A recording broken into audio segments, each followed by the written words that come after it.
I finally killed the grid. I have about 12 days ago. You can see no power at all in there. At the moment I'm just running on some off-grid inverters. I've run some cable tray, 25mm active neutral and a 10mm earth, 50 metres back into my battery room. Righto, you can see where I've built cable tray. You can see the conduit laying in it, part of the 50 metre run. There it is. I've actually made a fair bit of cable tray up. These are the 3 inverters that used to be grid connected. They're all going to be disconnected. They are, and they're going to go into the MPP solar controllers that I've got down the other end. I'll show you them shortly. See where I've actually made the cable tray, and then there's more cable tray that runs all the way down. You'll see it go more and more and more. It's a fairly big long run. As I say, 50 metres of cable is what I've allowed for. You can see leads that I was running at one stage to test the off-grid. That's the battery room there. I've just put some entry points here with some 25mm conduit, 32mm conduit.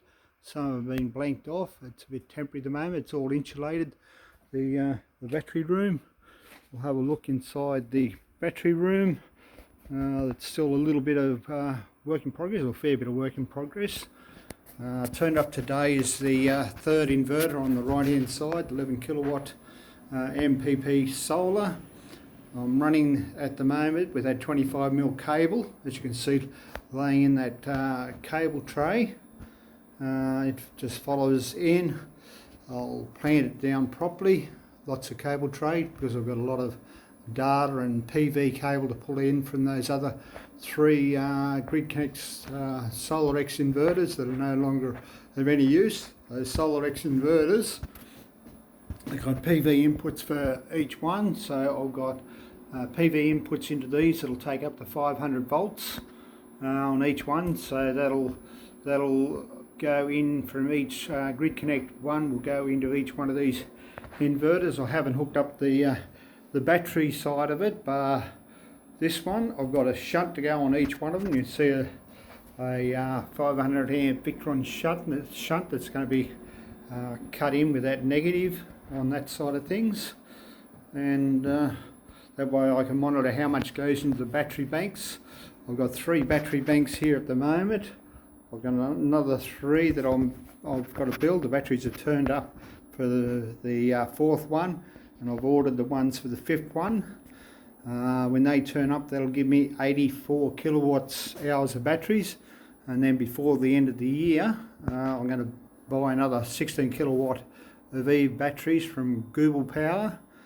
That's my original battery bank.